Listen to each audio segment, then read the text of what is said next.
নমস্কার বন্ধুরা, আমি ঝুমাস কিচেনে তোমাদের সবাইকে স্বাগত।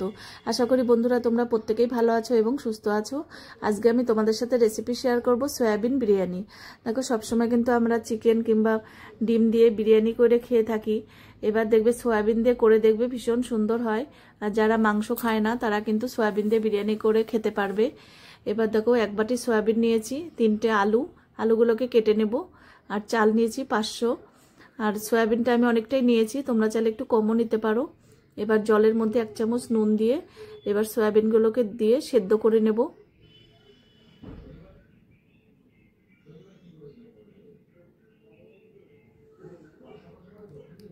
এবার দেখো, সয়াবিনগুলো একদম সেদ্ধ হওয়ার পর দেখো একদম ডবল হয়ে গেছে। এবার নামিয়ে নেব। এবার পাশের ওভেনে দেখো আমি একটা হাঁড়ির মধ্যে জল বসিয়েছি, রাইসটা করে নেব।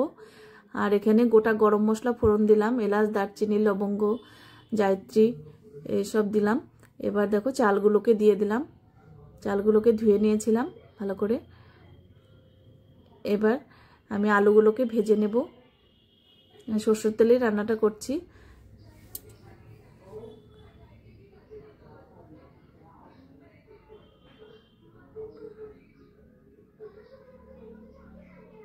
এবার ঢেকে দিলাম। আলুতে একটু নুন মাখানোই ছিল। এবার দেখো আমি ভালো করে ঢেকে দিলাম, তাড়াতাড়ি সেদ্ধ হয়ে যাবে। দেখো আলু সেদ্ধ হয়ে গেছে, নামিয়ে নেব।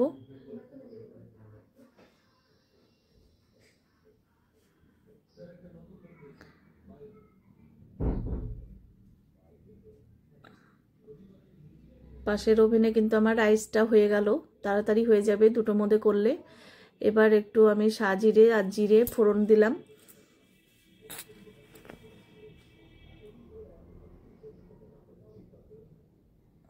এবার ফোড়নটা একটু ভালো মতন ভাজা হওয়ার পর আমি সয়াবিনটাকে ভেজে নেব। সয়াবিনের কিন্তু একটা গন্ধ থাকে, তখন দেখবে একটু গোটা গরম মশলা কিংবা জায়ফল, জয়িত্রী এসব ফোড়ন দিলে দেখবে এই সয়াবিনের যে একটা গন্ধ থাকে সেই গন্ধটা কিন্তু আর থাকে না। এবার লাল লাল করে আমি একটু সয়াবিনটাকে ভেজে নেব।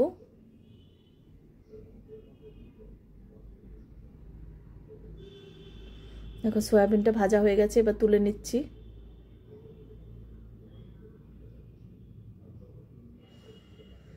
এবার আবারও কিছুটা তেল দিয়ে দিলাম।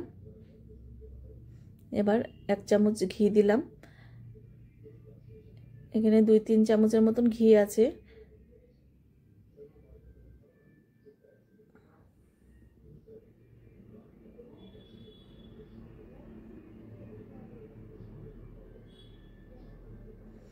এবার পেঁয়াজ দিয়ে দিলাম। 3টে কি 4টে মতন পেঁয়াজ দিয়েছি আমি। এবার পেঁয়াজটাকে ভেজে নেব। অল্প নুন দিয়ে দিলাম।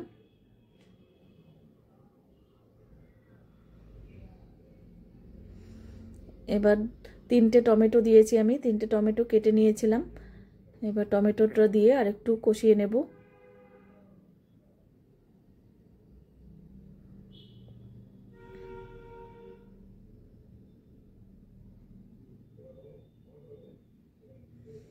এবার রসুন বাটা দিলাম, যেহেতু রসুন বাটাটা পাতলা আছে 2 চামচের মতন দিলাম।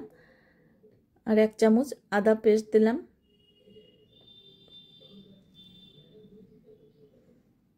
কাশ্মীর লঙ্কার গুঁড়ো দিলাম 1/2 চামচ। ঝাল লঙ্কার গুঁড়ো 1/2 চামচ দিলাম। মিঠা আতর দিলাম 2-3 ফোঁটা।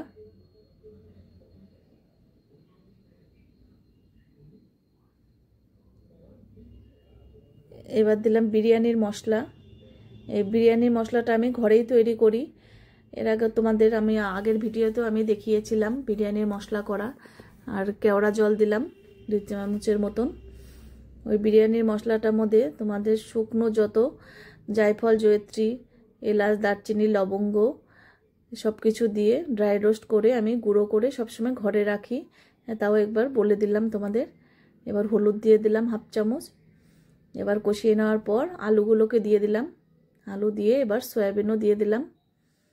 এবার ভালো করে কষিয়ে নিতে হবে।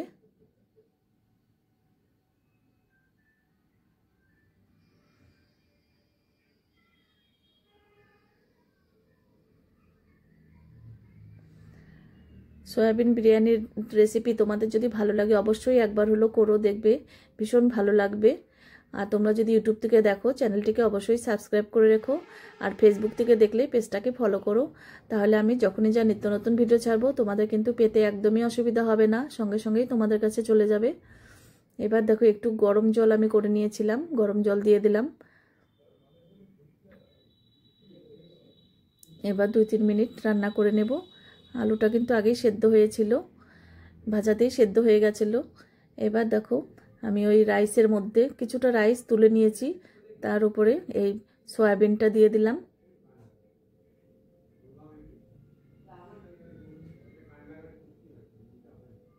এবার দেখো দইয়ের সাথে আমি একটু ফুড কালার মিশিয়ে নিয়েছি, এবার 4-5টাকে দিয়ে দিলাম। এবার মিঠা আতর দিলাম।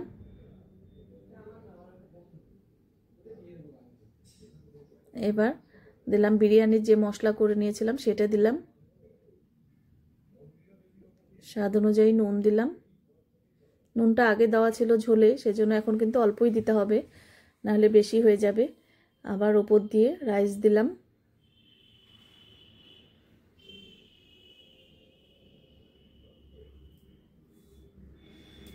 এবার আবারও দিলাম তোমার সয়াবিন।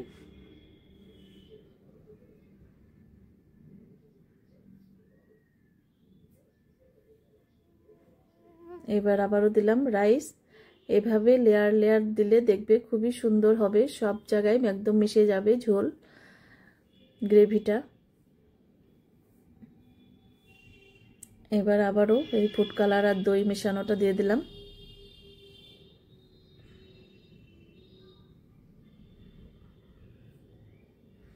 এবার মিঠা আতর দিলাম।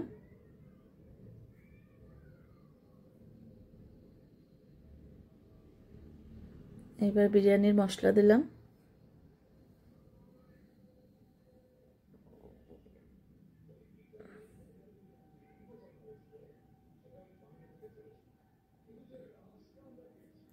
এবার কেওড়া জল দিয়ে দিলাম 2 চামচের মতন।